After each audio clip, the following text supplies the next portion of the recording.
The morning light over Kentucky had a softness to it, the kind of pale gold that slips quietly between the trees and settles over a town still half asleep.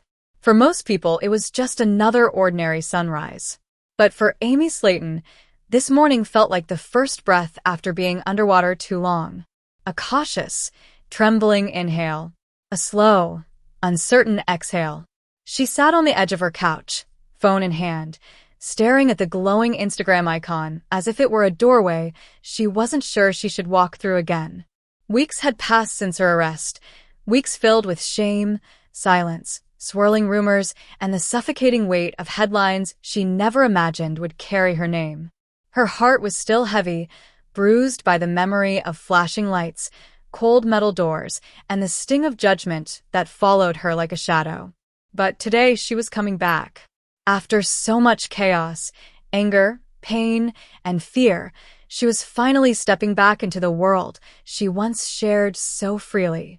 Not with a statement, not with a defense, but with something simpler, something pure, her boys. 2 photos. 2 little faces.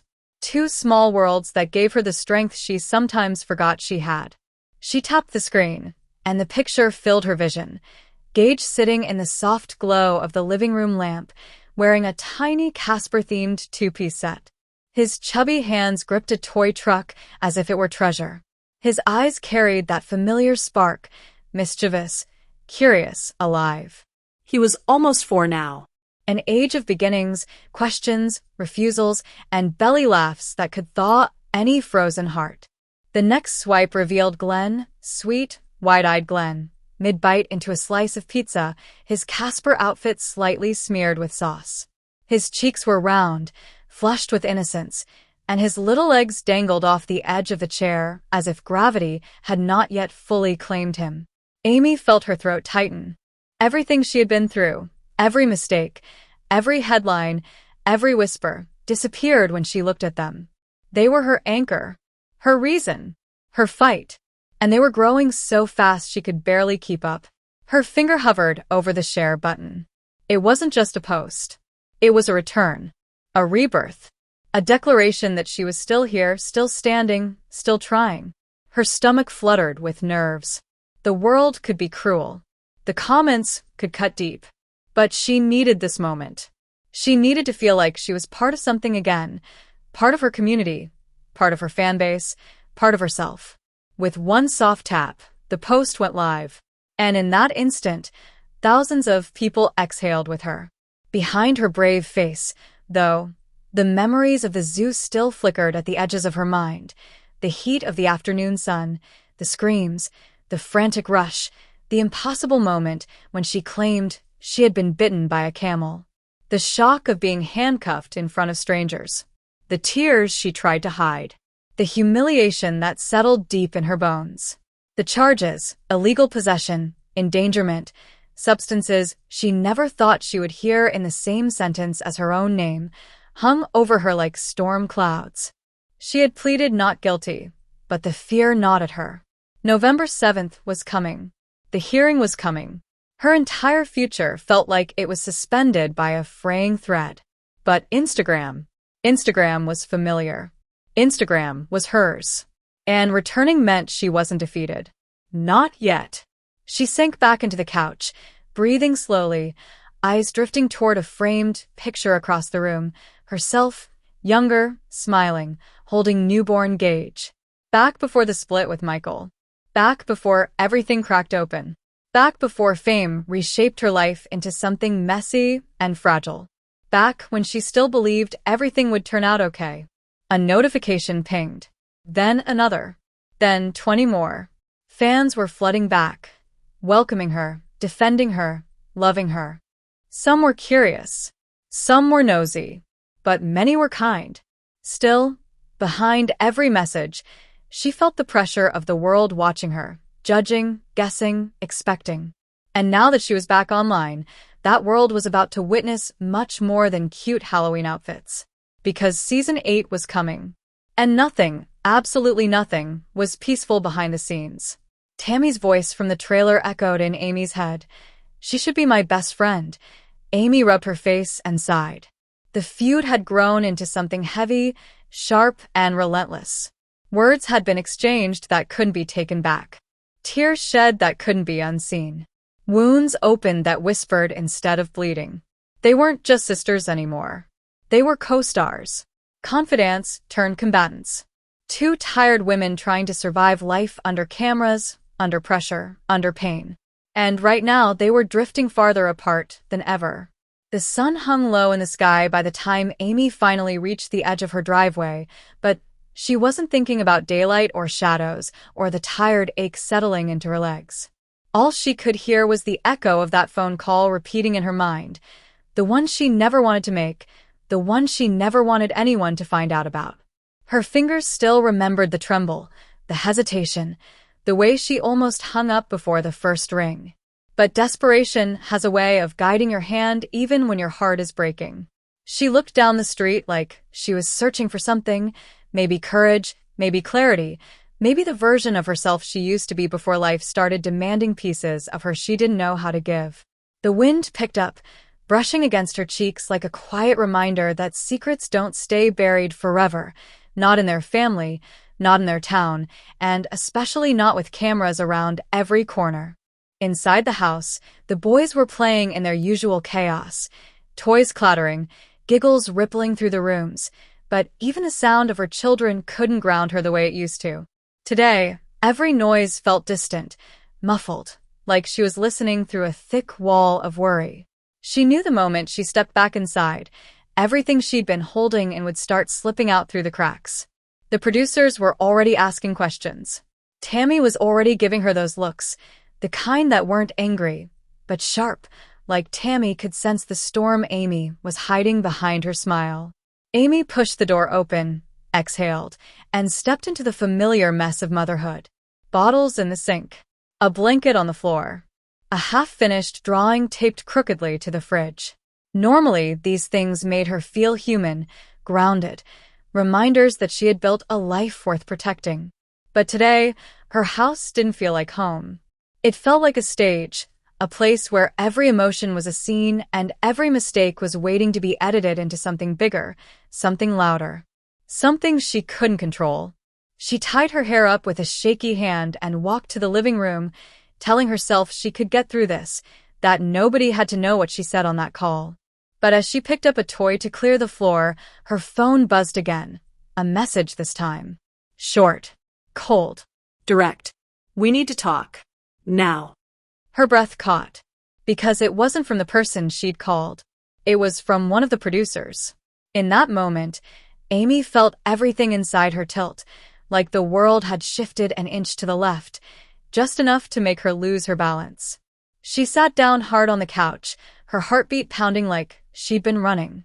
She typed out a response, erased it, typed another, erased that too. No words felt safe. No words felt small enough. What she didn't know, what she couldn't know, was that across town, Tammy was in her room replaying a completely different moment. A different worry. A different pain. Because while Amy was afraid of secrets coming out, Tammy was afraid of being left behind by the people who had always promised they never would. Amy finally locked her phone, swallowed hard, and whispered to the empty room, "Please just let me fix this before everything falls apart." But the truth was already in motion. The walls were already closing in, and the season hadn't even started filming yet.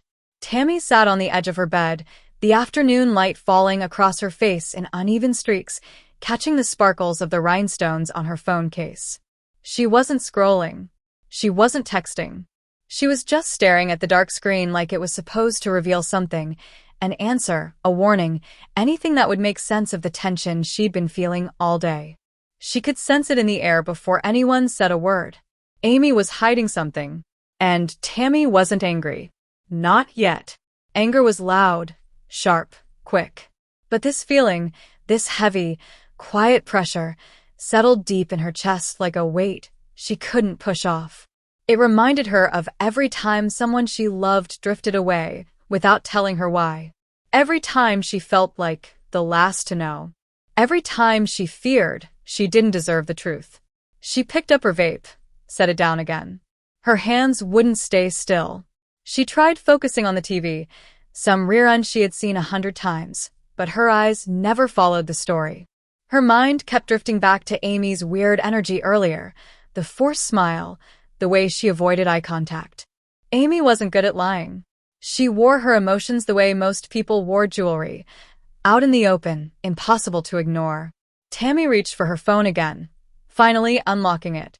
Still no message. Nothing from Amy. Nothing from the producers. Nothing except silence. And silence, to Tammy, was never a good sign. She opened a group chat, stared at the last message she sent, a funny video, the kind she usually sent when she wanted everyone to laugh together. No one had replied. Not Amy. Not Amanda. Not even Chris. She replayed the moment she hit send, the little burst of hope that maybe today would feel normal. But the more she stared, the more she felt that old ache in her stomach, the one that whispered, "They're talking without you. They're choosing things without you. You're missing something important again." She shifted her weight, wincing a little. Healing had made her stronger, but her body still carried reminders of the years it fought just to stay alive. And when she thought of everything she had survived, the hospital visits, the surgeries, the fear, she couldn't help wondering why emotional pain still cut deeper than all of it. A knock pulled her out of her thoughts. At first, she didn't answer. She just stared at the door, waiting for the knock to come again. It did. Louder. Tammy pushed herself up, moved slowly toward the door, and opened it. To her surprise, it wasn't Amy. It wasn't Amanda. It wasn't family at all. It was one of the producers. His expression was polite, but tense, that tight smile people gave right before delivering news no one wanted to hear. Tammy felt her heart drop. "Hey, Tammy," he said softly, hands in his pockets like he was trying to look harmless. "Can we talk for a minute?" She didn't nod. She didn't speak. She just stepped aside, letting him in, because she already knew this wasn't a friendly visit. This was the kind of visit where someone pretends everything is under control, while the floor is quietly giving way beneath your feet. The producer glanced around the room, clearing his throat like he was unsure where to start. Tammy crossed her arms, her jaw tightening. "What's going on?" she finally asked. He hesitated, the worst thing he could have done. A hesitation was a confession before the words even arrived. "There's been a situation," he said carefully. Tammy blinked slowly, feeling heat rise in her chest. "What kind of situation?" He shifted again, searching for the right phrasing. "Amy," he said finally. "We need to talk about Amy." And in that instant, Tammy's breath froze, because whatever this was, whatever mess Amy had gotten tangled in, it was about to land right in her lap. Tammy's fingers tightened around her own arms as if holding herself together was the only thing keeping her standing. The producer's tone wasn't casual. It wasn't routine. It carried the same weight doctors used before delivering life-changing news, the kind that left silence ringing in the air long after the words landed. "What about Amy?" Tammy asked, but her voice came out lower, rougher than she intended. She hated how weak it sounded. She hated how worry came too easily when it was about her sister. The producer glanced down at the small notebook he always carried, a habit he never broke, even though Tammy suspected half the things he wrote down were more for show than purpose. But this time, the way he pressed his thumb along the paper made it clear the moment mattered. "It's about her Instagram post," he began. Tammy blinked, confused. Her post? The ghost outfits? The boys looking cute as hell? She almost smiled at the memory. Glenn with pizza sauce on his chin, Gage proudly holding his toy truck like it was a trophy. It was normal life, peaceful life. A reminder that Amy, despite everything, still found ways to love her kids loudly. But the producer didn't smile. Not even a flicker. "There's more going on behind the scenes," he said slowly. "Her case, her arrest, the upcoming hearing. Some people online already made the connection. And now that she's active again, the network is worried." Tammy stared at him, her heartbeat sharp in her ears. "Worried about what?" she whispered. He let out a breath. "Damage control. Timing. Public reaction. They're afraid the post might draw more attention to the charges while the season is about to premiere. And if the situation escalates, production may have to adjust filming schedules or even pause certain storylines." It hit Tammy like cold water. This wasn't just about a post. This was about the show. Their livelihood. Their future. So what? Tammy swallowed hard, steadying herself. You think she shouldn't have posted it? No, the producer said quickly. That's not what I'm saying. But he hesitated again, and Tammy felt the truth hiding under the surface. You're saying she shouldn't have posted it now, Tammy said. You're saying the timing was bad. The producer exhaled. We just need to know if Amy is stable enough to keep filming. With everything happening legally, emotionally, with the family tension, we're worried about her mental state. And we're worried about how it's affecting all of you. Tammy's eyes narrowed. So you came to me, she said slowly. Not Amanda. Not Chris. Not Mama. You came to me. He didn't deny it. Tammy stepped closer, her voice low. You think I can control her? You think Amy listens to me? Not lately. Not after all the crap that's gone down. We know things are strained, he said gently. But you're the one who notices things first. You always have been. That landed harder than Tammy expected. Because it was true. Despite the fights, despite the distance growing between them, Tammy always felt Amy shift before anyone else did, like their connection ran on instincts older than logic. A lifetime of shared fear, shared struggle, shared wounds. Sisters could fight like enemies, but worry like mothers. So, what exactly do you want from me? Tammy asked. The producer took a breath. We need to know if Amy's okay. We need to know if she's overwhelmed, or if she's spiraling, or if something else is going on we don't know about. Tammy stiffened. She felt the old defensiveness rise, the kind that came out whenever strangers talked about her family, like they were puzzles instead of people. You think she's spiraling because she posted about her kids? Tammy snapped. Are you serious? He shook his head. It's not the post. It's the pattern. She disappeared for weeks. She barely communicates. She's fighting with you. She's going through a breakup, a legal mess, a wedding, parenting 2 boys, filming a show. Tammy lifted a hand, stopping him. Enough. It came out like a growl. The room fell silent again. And in that silence, Tammy realized something important. The producer wasn't trying to blame Amy. He wasn't even trying to pressure Tammy. He was scared too. What do you want me to do? She asked finally. He answered softly. Just talk to her. Tammy let out a breath she didn't know she'd been holding. Talking to Amy shouldn't have been a big ask. Once, it was the easiest thing in the world. But now? Now, it felt like stepping onto thin ice. Stilled, she nodded. I'll try. The producer relaxed, offering a small, grateful smile. That's all we can ask. But Tammy didn't return the smile. Because deep down, a quiet fear was already growing, a fear that Amy might not answer her call. A fear that whatever Amy was hiding wasn't just stress or timing or bad luck. A fear that something bigger was unfolding, and Tammy was already too late. Tammy stood in the hallway long after the producer walked away, her arms wrapped tightly across her chest, her breath uneven. The fluorescent lights above hummed softly, too softly, like they were trying not to draw attention to the fact that the hallway around her suddenly felt too big, too empty, too sharp around the edges. Talking to Amy. It should have been simple. It used to be simple. Once upon a time, a phone call between them didn't require courage, or timing, or emotional strategy. It was natural, instinctive even. Tammy could pick up the phone, grumble, "What you doing?" and Amy would start talking before Tammy even finished the question. Their conversations used to be built from the easy kind of laughter that only sisters understood. But now? Now it felt like approaching a wounded animal, unpredictable, skittish, ready to bite without warning, even if the intention came from love.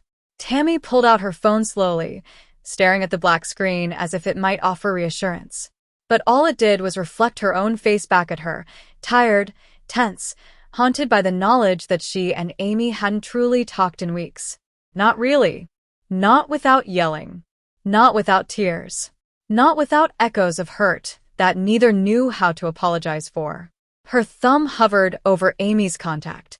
She exhaled, hit call, and listened to it ring. Once. Twice. 3 times. No answer. By the fourth ring, Tammy felt her stomach tighten with frustration. By the fifth, with fear. When the call finally went to voicemail, she stood perfectly still, waiting for her chance to speak, only to freeze when she heard the familiar beep. Tammy opened her mouth, but nothing came out. The script she rehearsed in her head, the gentle version, the tough love version, the casual, hey girl, what you up to version, all evaporated. None of them felt right. None of them felt strong enough to hold the weight pressing on her chest. Finally, she muttered something low, raw, unpolished. Call me, Amy, please. She hung up and closed her eyes. That please slipped out without permission. She hated how desperate it sounded. Hated how vulnerable it felt. But it was the truth. Tammy wasn't calling to lecture her, or to judge her, or to pressure her into anything. She just needed to know Amy was okay. A gust of cold air brushed through the hall as Chris rounded the corner, his boots thudding heavily on the polished floor. He paused when he saw Tammy's expression, the tightness around her eyes, the way she was gripping her phone like it might break. What happened? Chris asked, already bracing himself for the worst. Tammy shook her head, trying to steady her voice. Producer came to talk. Chris frowned. About what? Don't tell me they're trying something with the show again. Tammy hesitated, then sighed. About Amy. Chris's shoulders lowered, not in relief, but in resignation. Like he'd been waiting for this. Like he knew this conversation was always inevitable. What about her? He asked quietly. They're worried she's not okay, Tammy said. They think the Instagram post, the timing, her disappearing, the court stuff, everything's getting to her. Chris nodded slowly, jaw tight. Yeah. I've been worried too. Tammy's head jerked up. You have? Chris rubbed the back of his neck. Look, Amy's been real quiet lately. Short with me. Barely texting back. I figured she was stressed, but his voice trailed off. You tried calling? Went to voicemail. Chris let out a long, heavy breath. Damn. For a moment, neither spoke. The silence settled between them, a silence thick with unspoken fears. Then Chris said something Tammy didn't expect. I think she's scared. Tammy stared at him. Of what? Chris shrugged, but not casually. It was a weighted shrug, heavy with things he couldn't quite articulate. Everything. The case. The kids. The wedding. You. The comments she made. The stuff you said back. She's overwhelmed. And when Amy gets overwhelmed, she shuts down. Tammy finished quietly. Chris nodded. Tammy leaned back against the wall, letting her head rest there. The cool surface grounded her, even as her mind spun. She thought about the ghost outfits the boys wore. She thought about Amy's smile in her TikTok videos, the kind of smile that looked real from a distance but cracked around the edges if you stared too long. She thought about the camel bite, the arrest, the headlines, the backlash. The weight Amy carried wasn't visible like the weight they used to fight as kids. It was invisible now. And sometimes invisible weight was the heaviest kind. Maybe I should go see her, Tammy said suddenly. Chris looked at her, surprised. You sure? No. She wasn't sure. But she nodded anyway. Yeah, I'm sure. Because someone had to reach Amy before she slipped completely out of reach, before the show, the stress, the legal mess, and the family tension swallowed her whole. And if Tammy didn't try, she'd never forgive herself. Chris placed a hand on her shoulder, squeezing gently. I'll go with you, sis. Tammy didn't argue. For once, she didn't push back. Because deep down, she already felt the storm coming, and storms were always easier to face when someone stood beside you. The drive to Amy's house felt longer than it should have. Tammy sat in the passenger seat of Chris's truck, staring out the window as the world blurred past, trees bending in the wind, porches decorated with early Halloween decor, the last of the summer sun sinking behind the hills of Kentucky. Chris didn't talk much. He just drove, one hand gripping the wheel, the other tapping restlessly against his thigh, a nervous habit he'd had since childhood. Every few minutes, he glanced sideways at Tammy as though checking to see if she was still breathing. Tammy didn't blame him. Her silence wasn't normal. But nothing about today was normal. Finally, he broke the quiet. You think she'll answer the door? Tammy exhaled slowly. I don't know. But she did know, actually, or at least she feared she did. Amy had a telltale pattern. When life hit too hard, she didn't lash out or explode the way Tammy used to. She folded inward. She hid. She put on a brave face publicly, but shut the world out privately. The brighter the smile online, the darker the storm behind it. And right now, Amy was smiling way too brightly on TikTok for it to be real. They turned into her neighborhood, the familiar gravel popping under the tires. Memories hit Tammy in waves, driving here for movie nights, helping Amy assemble a crib, dragging in groceries when Amy was too pregnant to lift anything heavier than a gallon of milk. But this time felt different. This time they weren't coming for family time. This time they weren't coming as siblings. This time they were coming because something was wrong. Chris pulled into the driveway and cut the engine. The silence afterward felt heavier than the roar of the motor. Tammy swallowed hard. You ready? Chris gave a humorless little laugh. Nope. But here I am. They got out slowly, the gravel crunching under their feet. The house looked the same, but the shadows around it felt deeper somehow, the air thicker, as if holding its breath. When they reached the front door, Tammy hesitated. Chris noticed. You want me to knock? She shook her head. No. I'll do it. Her knuckles hovered in the air for a moment before she forced herself to knock. 3 soft taps that sounded too timid, too unlike her. Then she knocked harder, louder, the way she should have the first time. They waited. No footsteps. No voices. No sound from inside. Chris frowned. Tammy knocked again, louder. Amy? It's us. Still nothing. Tammy's stomach twisted. Her pulse quickened. Then faintly a shuffle inside. Chris immediately straightened. You hear that? Tammy nodded. Someone was inside. They heard another sound, the squeak of floorboards, hesitant steps approaching the door. Tammy felt a strange mixture of relief and dread. Whoever was coming to open it, they weren't walking with confidence. The lock clicked. The door cracked open. And there stood Amy. Her hair was unbrushed. Her eyes were puffy in a way no filter could hide. She wore an oversized hoodie like armor, the kind of clothing someone puts on when they want to disappear into the fabric. For a second, she didn't say anything. Then she forced a shaky smile. Oh, she whispered. It's y'all. Tammy felt something crack inside her chest. Chris spoke first, his voice gentle. Hey, sis. We came to check on you. Amy blinked hard, like she was trying not to cry. Are you fine? It was the kind of I'm fine that meant she wasn't fine at all. Tammy took a breath. Can we come in? Amy glanced behind her, as if debating whether the house, or she, was presentable enough. Then she stepped back and opened the door wider. Yeah, she murmured. I guess. As Tammy stepped inside, she noticed little things instantly. The clutter that wasn't normally there, a plate left on the coffee table, a blanket balled up on the couch, children's toys in places they didn't belong. None of it was catastrophic, but all of it spoke one truth. Amy was overwhelmed. She sank into the couch as though gravity was heavier for her than it was for everyone else. Chris sat in a chair across the room. Tammy stayed standing, scanning Amy, studying her, searching for the pieces that didn't fit. Finally, Tammy asked quietly, Amy, what's going on? Amy swallowed hard, staring down at her hands. For a long moment, she didn't answer. Then, in a voice so small Tammy almost didn't recognize it, she whispered, Everything. Tammy's chest tightened. Amy kept talking, haltingly, shakily, each sentence a confession she didn't want to say, but couldn't hold in anymore. The arrest, the camel thing, the court date, people online calling me a bad mom. Tammy, they think I'm on drugs.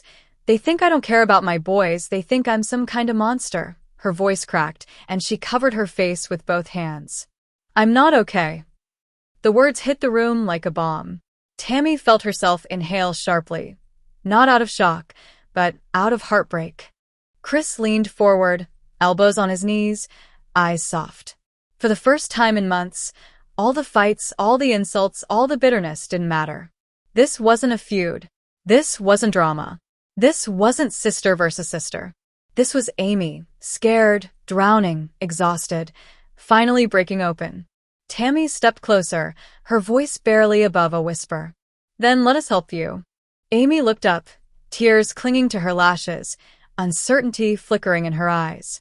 And for the first time in a long time, she didn't say no. For a while, no one spoke. The living room felt thick with everything Amy had been holding in: fear, shame, exhaustion, and the quiet desperation of a single mother trying to juggle too many fires at once. The air seemed to tighten around the three of them, almost protective, as though the walls themselves were relieved. Amy finally said the words she'd been choking on for weeks. "I'm not okay." They echoed in Tammy's head. They echoed in Chris's eyes. And they echoed somewhere deep inside Amy, too, because saying it was one thing, but believing she deserved help was another. Chris cleared his throat gently. "Why didn't you call us? You don't have to go through all this alone." Amy let out a humorless laugh, a small exhale that sounded more like defeat than amusement. "Because every time I turn around, y'all are mad at me, or the producers are askin for something, or people online are trashing me, or Michael's lawyer is sending some stupid message." Her breath started to hitch again. "And then Tammy and we ain't talked." "Not really. Not without yellin'." Tammy swallowed hard. She deserved that one. She deserved worse. Guilt crawled up her spine, the kind she couldn't shrug off with an attitude or bury under a joke. Amy wasn't fragile, but she was human.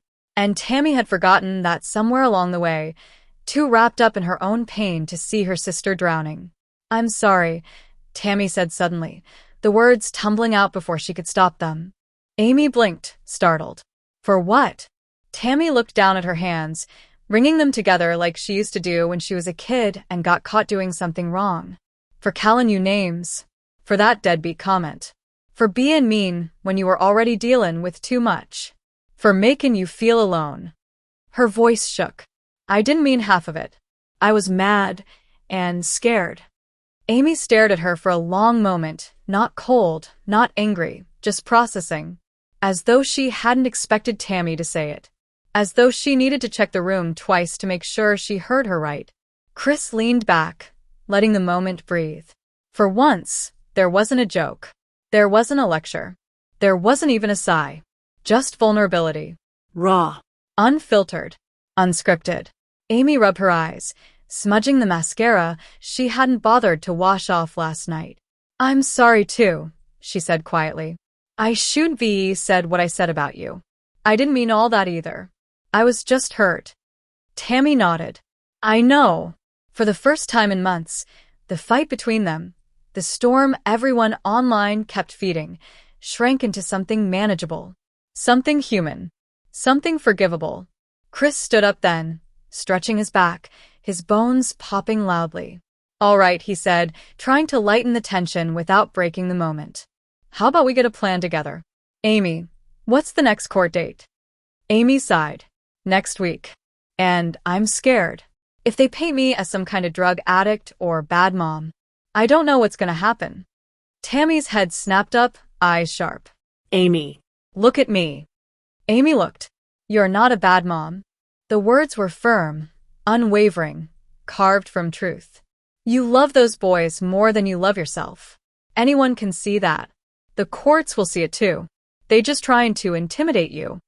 Amy's lip trembled again, but she nodded. She didn't fully believe it, not yet, but she wanted to. "And besides," Chris added gently, "you're clean. You always been. The truth will come out." Tammy glanced around the room again. The pizza crumbs on the plate, the scattered toys, the blanket half sliding off the couch. But none of that looked like chaos. It looked like motherhood. It looked like exhaustion. It looked like survival. "You need help," Tammy said softly. "And that's okay. Let us help you." Amy looked down at her hands. "Help with what?" Tammy lowered herself into the chair across from her and spoke as though choosing each word carefully. "Everything." Amy's breath caught. "I can help with the kids," Tammy said. "Take them for a day or two, give you some space." Chris jumped in. "I'll handle the court prep with you. We'll go over everything. Make sure you're ready." Tammy added, And when producers start asking stupid questions, I'll handle them too. Amy let out a shaky breath she'd been holding onto for far too long, the kind that comes right before a person finally allows themselves to lean on someone else. "Why are y'all being so nice?" she whispered.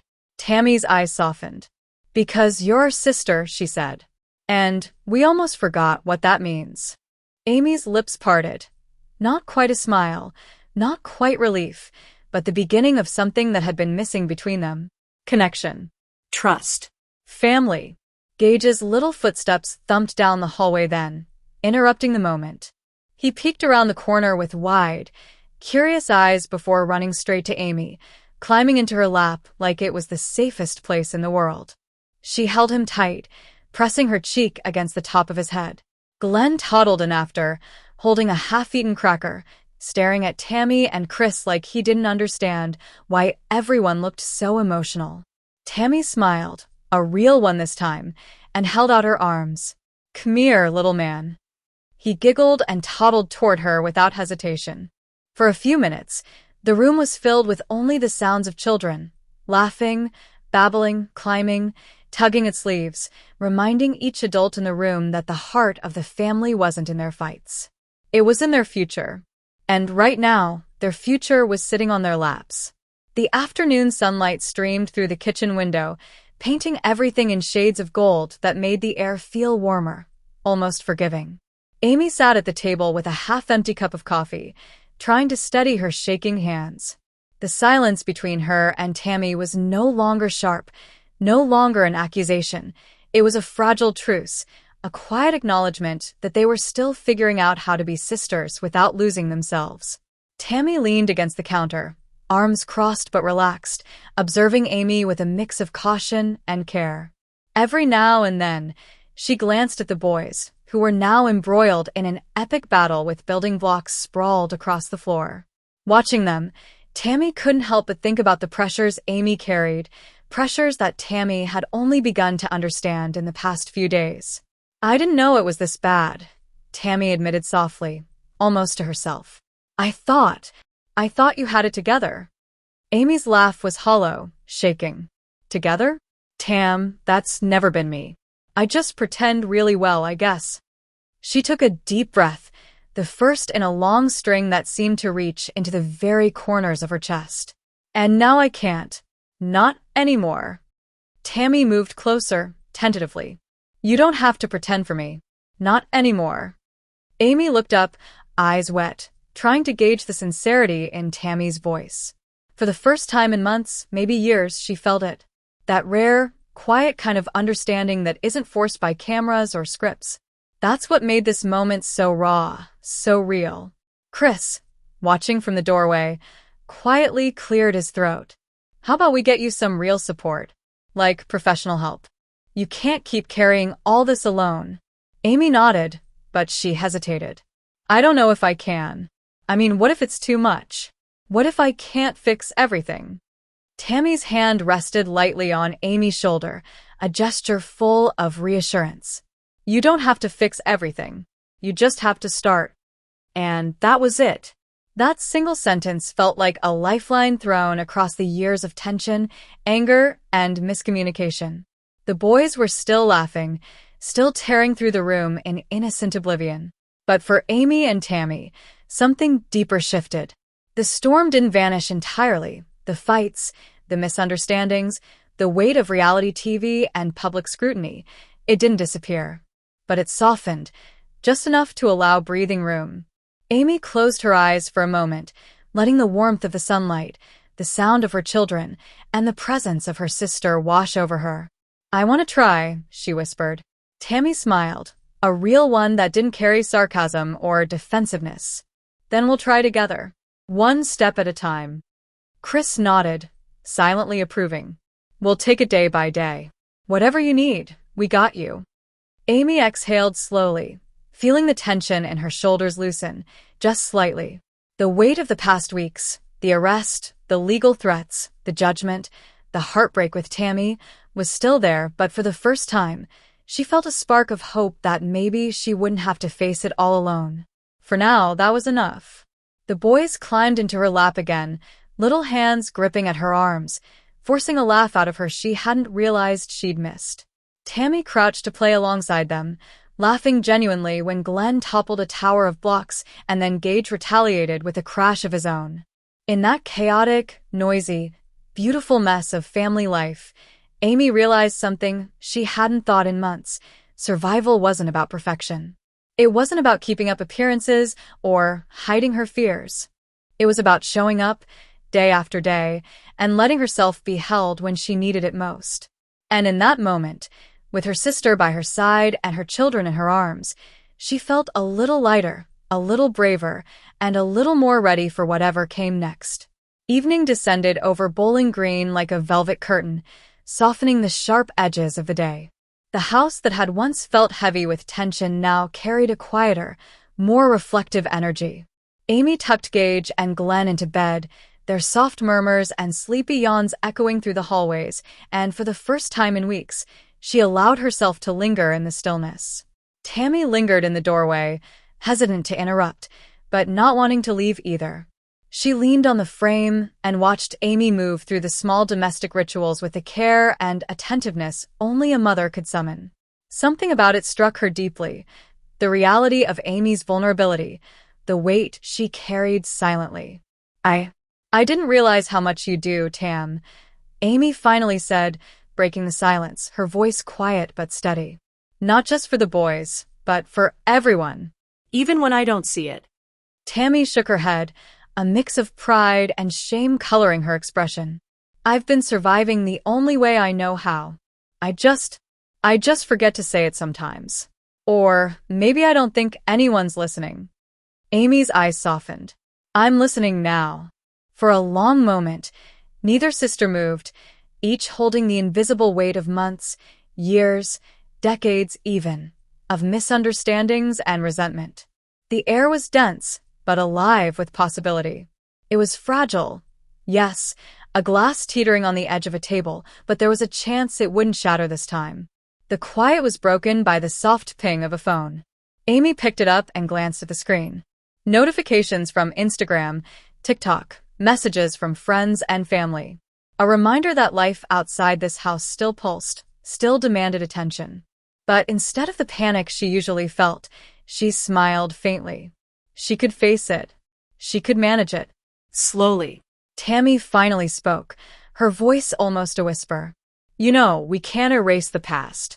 But maybe we can start writing a different story from here. Together." Amy nodded, letting herself believe it for a heartbeat. "I want that." It wasn't a solution. It wasn't a perfect reconciliation. There would still be disagreements, tension, and heartbreak. But it was a beginning, a fragile, trembling, human beginning. And sometimes, that's all a family needs. A start, a willingness to try again despite everything that had gone wrong. Outside, the sun dipped below the horizon, painting the Kentucky sky with shades of purple and orange. For Amy and Tammy, it felt like a subtle promise that even after storms, even after chaos, the world could still hold moments of calm, moments of hope, and moments where healing, however small, was possible. Chris peeked his head in, smiling cautiously. "Dinner tomorrow, same time?" Amy laughed softly, the sound light, freeing. Yet same time. Tammy's smile mirrored hers, genuine and unguarded. For the first time in a long time, it felt like they weren't just surviving the day, they were starting to live it. And in the quiet of that Kentucky night, with the boys finally asleep and the house breathing around them, the sisters sat together, aware of the fragility, but ready to face whatever came next. The road ahead was uncertain, messy, and raw, but for the first time, it was theirs to navigate together. The following morning carried a tense anticipation. Sunlight spilled unevenly across the living room floor, highlighting every corner, every shadow. Amy moved quietly, her mind still tangled in yesterday's revelations. The phone buzzed again, this time a call from a producer checking in, reminding her of the upcoming filming schedule.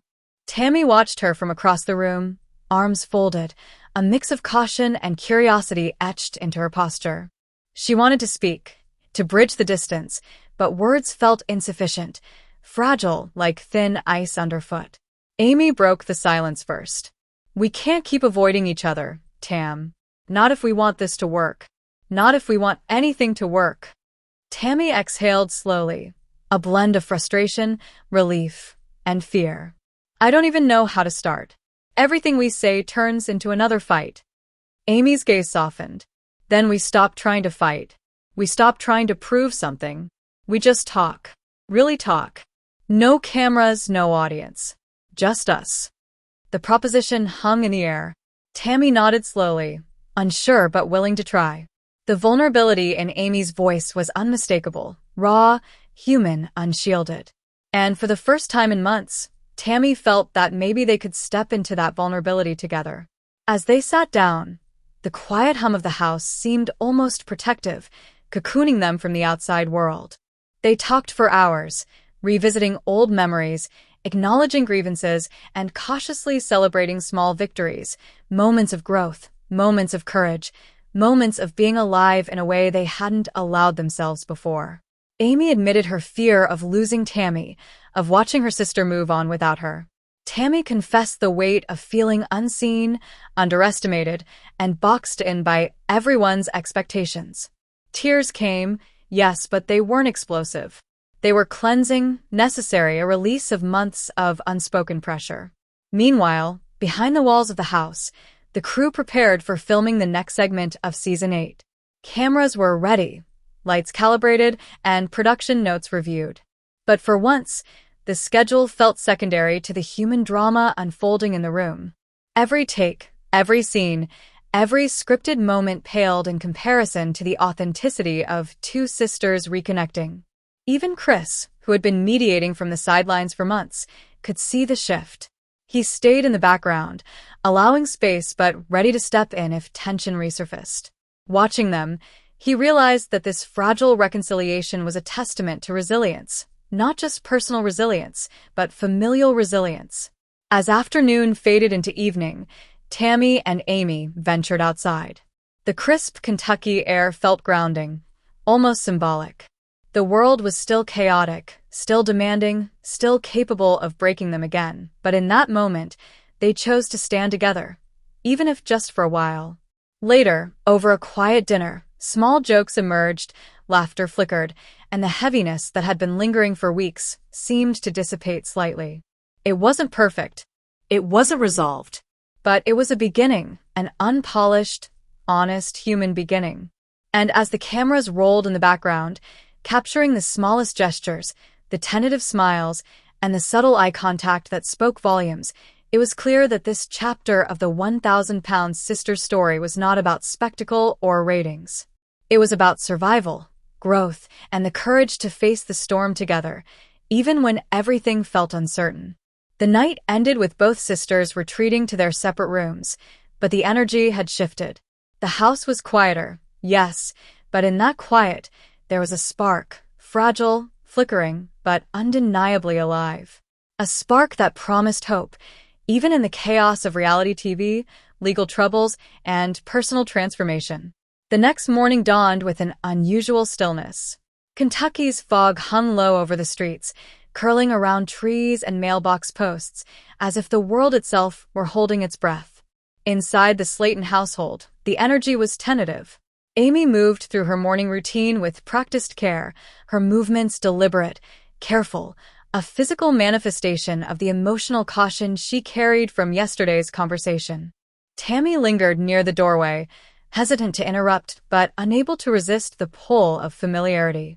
Her hands fidgeted with the hem of her shirt as she watched her sister load breakfast onto plates.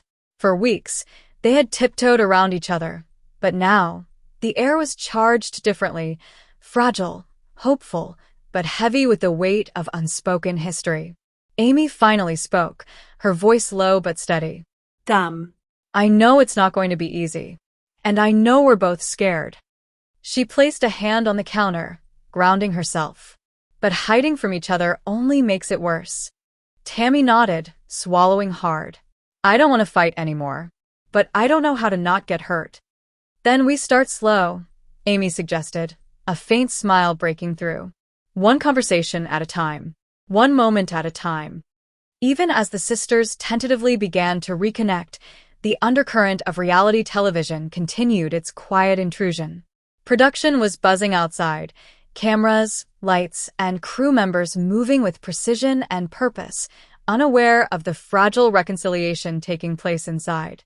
Amy and Tammy were acutely aware of being observed, of every glance potentially captured on camera, but they pushed past it. The day unfolded in small gestures. Tammy helped Amy with breakfast, an almost imperceptible change from past mornings where tension had filled every space between them. They laughed softly at the boys' antics, teasing Gage for his overly dramatic airplane sound effects and chuckling at Glenn's stubborn insistence on eating pizza with his fingers only. These were ordinary moments, yet to both sisters, they carried extraordinary significance, tiny anchors of normalcy in a sea of public scrutiny and private chaos. Later, the conversation deepened. Tammy opened up about her insecurities, admitting how overwhelming it had felt to be constantly compared, to feel like her achievements were never enough. Amy listened, offering no judgment, only acknowledgement. The silence that followed wasn't awkward. It was healing. It allowed the weight of months, years even, to settle, to be named, to exist without condemnation. Meanwhile, production wrestled with the complexity of the day. They knew they were witnessing something intimate, a private reconciliation that couldn't be forced, scripted, or staged. Editors and producers whispered among themselves, debating how much to film, how much to capture, and what should remain unseen. The tension between authenticity and privacy was palpable, a delicate dance that defined much of this season. In the evening, the sisters ventured outside again, letting the cool air brush against their faces. The Kentucky sky, painted in muted oranges and grays, seemed to mirror their emotions, a mixture of turbulence and tentative hope. They walked slowly, side by side, speaking less than usual, letting silence do the work words couldn't. Every small gesture, a shared glance, a laugh at the boys' imaginary battles, a hand brushing lightly against the other, was a silent acknowledgement of progress, of willingness to try again. Even as night fell, the emotional currents of the day lingered. Amy and Tammy returned to the house quietly, exhausted but lighter than they had felt in weeks. The reconciliation wasn't complete, far from it, but a path had been laid. And though the world outside, cameras, production, fans, and family pressures, remained relentless, the sisters now carried a shared understanding that hadn't existed before. The day ended with Amy tucking the boys into bed, whispering soft words of love and reassurance. Tammy lingered in the doorway, a small smile on her face, a quiet acknowledgement that family could heal, but only with patience, effort, and courage. Outside, the fog thickened, but inside, a fragile light glimmered, a light that promised that even in the chaos of Season 8, connection, empathy, and love could survive. The following days carried a rhythm both familiar and strange. Production crews continued to move in and out of the Slaton home, their presence a constant reminder that every quiet moment, every tentative smile, was potentially under scrutiny. Yet, Amy and Tammy had discovered a fragile equilibrium, a space between the cameras where they could be sisters first, reality stars second. Tammy, energized by her recent volunteer work at the animal shelter, found herself reflecting on her own transformation. The work gave her a sense of control and accomplishment that went beyond the scale, the surgery, or even the cameras. She felt needed, valued, capable. Yet alongside that empowerment came an acute awareness of vulnerability. Every step she took toward independence felt exhilarating, but each was tinged with fear. Fear of failure, fear of judgment, fear of the family's reaction. Amy, on the other hand, navigated the dual pressures of being a newlywed and a mother, all while wrestling with her public image. Her wedding had been a triumph in style and secrecy, yet it had opened wounds that were far from healed. The knowledge that Tammy felt excluded gnawed at her quietly, a tension she could neither ignore nor fully resolve. Her nights were often long, filled with reflection, doubt, and silent conversations with herself about how to balance love, family, and personal boundaries. One afternoon, as the boys napped, the sisters found themselves alone in the living room. The house was quiet, save for the hum of an air conditioner and the distant sound of cars on the street. Amy finally broke the silence. "I think we can make this work," she said, her voice soft, almost vulnerable. "It's not going to be perfect, but we can try." Tammy nodded, hesitant but sincere. "I want to try. I don't want to lose us." The conversation unfolded slowly, punctuated by pauses, sighs, and occasional laughter as memories surfaced, both joyful and painful. They spoke of past conflicts, acknowledging mistakes without blame, and recognizing the ways their love had been overshadowed by frustration, envy, and misunderstanding. It was painstaking, emotional, and profoundly human. Outside the window, production crew members whispered among themselves, noting the unprecedented depth of emotion. "They're actually working through it," one camera operator muttered. "Not staged, not scripted, real." Editors quietly recorded, knowing that these moments might never air in full, but understanding their significance. Meanwhile, tensions elsewhere in the family simmered. Chris, trying to mediate, found himself caught between loyalty to both sisters. Amanda expressed frustration at being kept out of conversations, fearing the rift might widen beyond repair. Each interaction, though seemingly minor, carried weight, a delicate balance of relationships that could tip at any moment. As the day progressed, Tammy shared more about her relationship with Andrea. It was serious, yet evolving. She confessed fears about independence, intimacy, and the potential of repeating past mistakes. Amy listened, not with judgment, but with curiosity and care. In that space, trust began to rebuild, subtle but undeniable. Even the boys seemed to sense the shift. Gage and Glenn laughed more freely, their energy filling rooms that had recently felt heavy with tension. For Amy and Tammy, these small glimpses of joy were affirmations that life could be shared, that family bonds could endure, even after months of strain. By evening, the sisters were walking together in the backyard. The air was crisp, leaves rustling beneath their feet. Words were few, but presence was enough. In silence, they acknowledged the fragility of what they were rebuilding. The path ahead was long, fraught with challenges, but this day had proven that progress, even incremental, was possible. Night fell, and with it came reflection.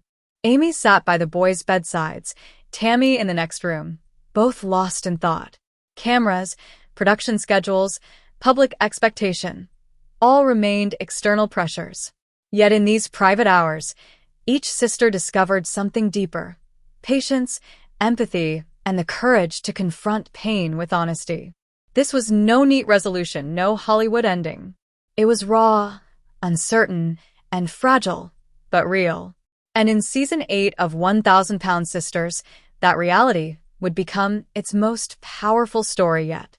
The next week brought a new layer of complexity. Production schedules tightened, interviews were rearranged, and both sisters felt the weight of the cameras following their every move. Tammy's excitement about her relationship with Andrea was tempered by anxiety. Moving in together was imminent, yet the logistics of accessibility, space, and privacy created a constant undercurrent of stress. Every conversation seemed to carry extra weight, every glance from Amy or a crew member laden with unspoken meaning. Amy, meanwhile, was adjusting to life as a newlywed while maintaining the delicate balance of motherhood and her own emotional needs. The joy of her wedding and the pride in her meticulously planned Halloween theme were constantly shadowed by lingering worry over Tammy. She wanted to celebrate, to embrace her new life fully, yet the knowledge of her sister's independence tugged at her heart. The family dynamic outside the cameras was equally strained. Chris attempted to keep everyone grounded, often mediating between Amy's cautious protectiveness and Tammy's bold steps toward independence. Amanda expressed frustration at feeling sidelined, her voice carrying both concern and exasperation. Conversations that should have been casual were instead charged with emotion, each family member walking a fine line between honesty and restraint. On one particular afternoon, the sisters found themselves back in the familiar setting of the Slaton kitchen. The sunlight filtering through the blinds cast warm stripes across the floor. Tammy, now more confident in her mobility and daily routines, moved freely, preparing snacks for the boys. Amy watched quietly, torn between admiration and lingering worry. "You really are figuring things out, huh?" Amy said softly. Tammy paused, a thoughtful expression crossing her face. "I'm trying. I don't want to be stuck anymore. I need to live for me." Amy nodded, the weight of those words sinking in. "I get that. I don't want to lose you." For a moment, silence stretched between them, not uncomfortable, but reflective. The words hung, heavy but honest, as each sister absorbed the gravity of their shared history and the potential for future growth. Meanwhile, the production team faced unprecedented challenges. Scenes that had been scripted or planned now required constant adaptation. Camera angles were shifted to accommodate privacy, unscripted emotional moments had to be captured with sensitivity, and editors scrambled to keep up with footage that changed daily. One producer admitted, "We're not just filming reality television anymore. We're documenting real-life therapy, real-life growth, and the stakes are higher than ever." Amid the logistical chaos, Tammy's relationship with Andrea progressed. She began expressing fears about vulnerability, intimacy, and the possibility of losing the newfound independence she was building. Andrea's patience and support became a grounding force, yet Tammy often found herself caught between desire for closeness and fear of dependency. Amy, observing from her own vantage point, wrestled with similar emotions. Her life had changed overnight with her wedding, yet she still carried the invisible burden of family loyalty. She wanted to support Tammy fully, but old patterns of caretaking and protectiveness kept surfacing, threatening to create tension even in moments meant for connection. At the end of the week, a brief respite came in the form of a quiet afternoon outside. The sisters sat on the porch, the boys playing nearby, and the air filled with the soft hum of nature. Words were few, but presence spoke volumes. In these small, unscripted moments, there was evidence of healing, a fragile but undeniable reminder that progress was possible even amid chaos. The day faded into evening, leaving both sisters reflective. Tammy's gaze lingered on the horizon, contemplating the future with Andrea. Amy's thoughts turned inward, weighing joy, responsibility, and love. Both knew that the journey ahead was uncertain, but for the first time in a long time, they sensed that the possibility for understanding, growth, and connection was real, even if it was fragile. Season 8 of 1,000-Pound Sisters was no longer just a story about weight loss, weddings, or a reality television drama. It had become a narrative of resilience, vulnerability, and the painstaking process of family reconstruction, the messy, raw, and beautiful reality that no scripted scene could ever capture. As November edged closer to December, the air around the Slaton household felt taut, almost electric. Tammy's move-in with Andrea had become imminent, and the reality of her leaving the family home pressed on everyone's mind. Production schedules were adjusted yet again to capture the final moments leading up to the transition, but the emotional undercurrent made every take unpredictable. Crew members reported feeling like they were walking on eggshells. One wrong word or glance could trigger an eruption. Tammy, despite her usual optimism, found herself wrestling with conflicting emotions. She was excited to start a new chapter with Andrea, but guilt gnawed at her for leaving Amy behind. Each night, she replayed memories of shared childhood moments, long conversations with Amy, and the countless times her sister had supported her through struggles. She knew the move was necessary for growth, but letting go, even partially, was proving difficult. Amy, on the other hand, tried to focus on her own life with Brian. The excitement of newlywed routines, unpacking wedding gifts, decorating, planning for the boys, was constantly shadowed by worry over Tammy. She wanted to encourage independence, yet the idea of her sister carving out a life without her stirred a deep, unspoken fear. When she tried to voice these feelings, they came out fragmented, laden with tension.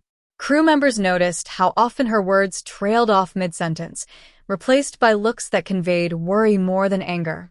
The weeks leading up to the move-in were punctuated by brief, carefully monitored interactions. One afternoon, production arranged a controlled filming session at the animal shelter where Tammy volunteered.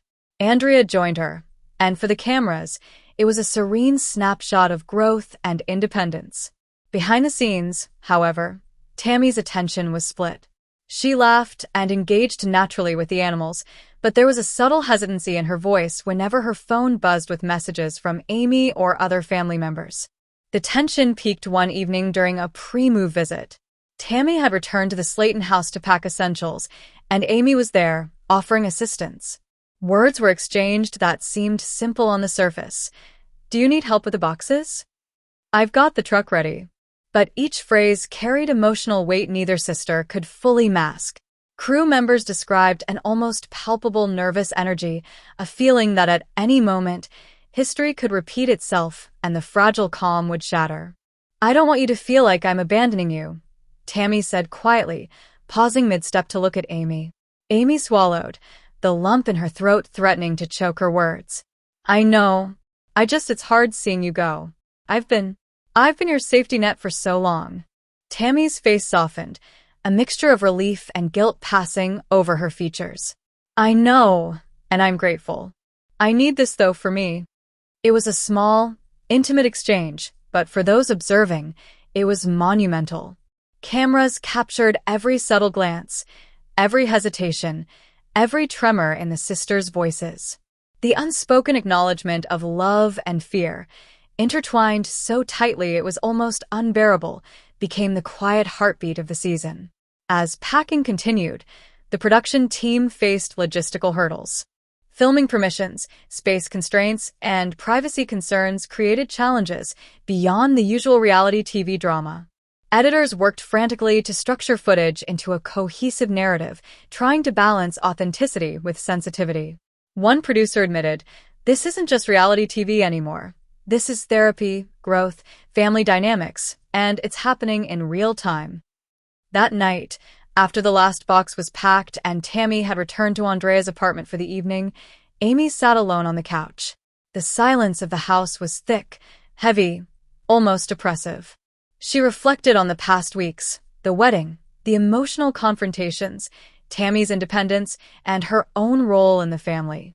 Tears slipped quietly down her cheeks, unfiltered and raw, a testament to the complicated bond she shared with her sister. Meanwhile, Tammy lay in bed at Andrea's apartment, a different kind of tension filling the room. Excitement for the future mingled with fear of the unknown. Would she navigate this new independence successfully? Could she maintain the bond with Amy without suffocating or being suffocated? These questions kept her awake longer than she anticipated, a mental tug-of-war that mirrored the emotional intensity surrounding the Slaton family. The cameras didn't stop rolling, capturing both sisters in these vulnerable, transitional moments. What aired to fans would be just a fraction of the behind-the-scenes turmoil. Crew members described the atmosphere as one of heightened sensitivity. One wrong move, one poorly timed word, and emotions could explode into full-blown conflict. Despite the tension, these moments also revealed the sisters' capacity for growth. Small gestures, fleeting smiles, and honest exchanges hinted at a bond that, though strained, was not irreparably broken. The season's narrative had transformed, no longer just about weight loss or wedding celebrations, but about love, fear, independence, and the intricate dance between holding on and letting go. As Part 14 closes, the stage is set. Tammy's move-in is imminent. Amy's internal struggle simmers quietly beneath the surface. Production is stretched thin, balancing storytelling with emotional responsibility. And the audience, though unaware of the full picture, is about to witness one of the most intense, human, and unpredictable chapters in the history of 1,000-pound sisters. The day of Tammy's official move-in arrived with an intensity that seemed to ripple through every corner of the Slaton family's world. Production crews were on high alert, mental health staff in place, and security standing by, a reality TV first for the series. The air was thick with anticipation, anxiety, and the weight of everything that had built up over the previous months. Tammy, poised yet apprehensive, arrived at Andrea's apartment with boxes in hand. The excitement in her steps was tempered by a shadow of guilt. Every glance toward the door, every hesitation to start unpacking, betrayed the internal conflict that only those closest to her fully understood. She had fought so hard for independence, but leaving the Slaton household, her childhood home, the place where she had shared so many memories with Amy, felt like stepping into uncharted territory. Meanwhile, back at Amy's house, the emotional storm had reached its peak. Amy tried to maintain composure as she packed final keepsakes for Tammy, her hands shaking slightly as she placed framed photos and mementos into boxes. Each item carried memories of laughter, tears, and shared milestones, a tangible reflection of the bond between sisters. Crew members watched silently, knowing that any misstep could ignite a confrontation. When Tammy arrived at Amy's house for a final visit before leaving, the tension was nearly unbearable. Words tumbled out in jagged bursts. Amy's voice cracked as she tried to mask fear with authority. "I just want you to be happy, Tammy. I really do. But it's hard. It's so hard." Tammy swallowed, her chest tight, eyes glistening with unshed tears. "I know. I love you, Amy. I'll always love you. But I need to do this for me." The confrontation escalated quickly. Tammy's independence and Amy's fear collided in a flurry of emotions. Crew members later described it as the most intense, raw exchange they had ever filmed. Voices rose, tears fell, and the air seemed to crackle with tension. It was not just a disagreement. It was a culmination of years of love, resentment, protection, and longing for growth. At one point, Amy's emotions overtook her. "If you leave, Tammy, I don't know if I'll have anything left," she cried. The vulnerability in her voice was undeniable, piercing the hearts of those who were watching, both crew and audience alike, though the cameras would later condense some moments for TV. Tammy's reaction was immediate and visceral. She broke down, sobbing, yet determined to follow through. The conflict was so intense that production nearly lost control of the filming schedule. 3 producers walked off set in frustration and exhaustion, citing unsafe emotional conditions. Security remained nearby, not for physical danger, but to ensure that tempers did not spiral beyond repair. Mental health staff provided support, guiding the sisters through moments of crisis and helping them navigate the emotional storm. Despite the chaos, moments of clarity emerged. Tammy and Amy shared brief, quiet exchanges where love shone through the anger and fear. A lingering hug, a whispered apology, a silent nod, small gestures that revealed the depth of their bond even amidst turmoil.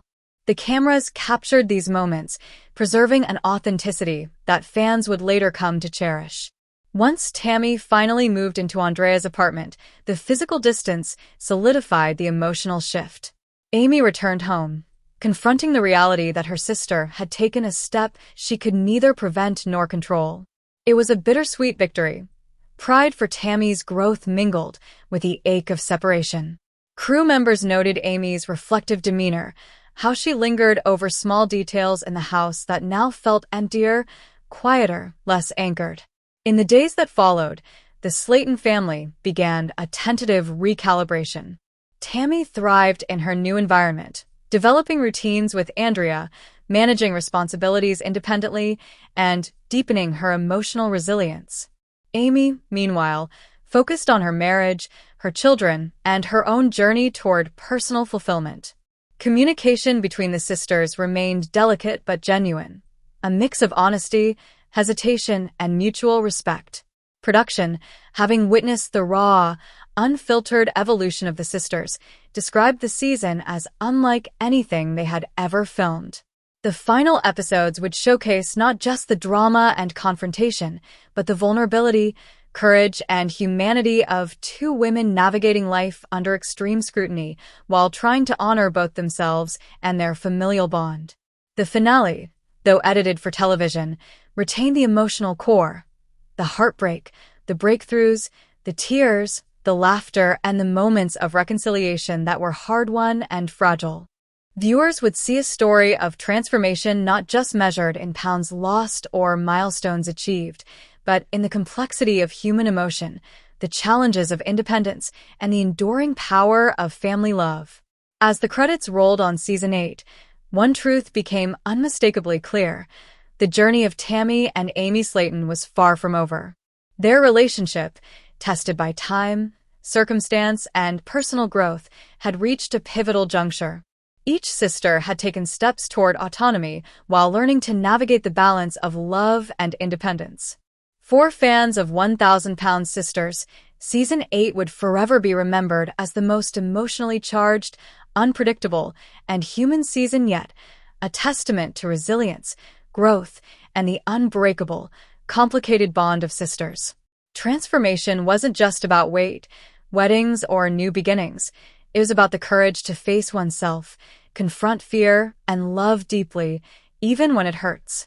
And in that raw, honest space, Tammy and Amy Slaton proved that real life, with all its chaos and heartbreak, could still yield moments of profound beauty and connection.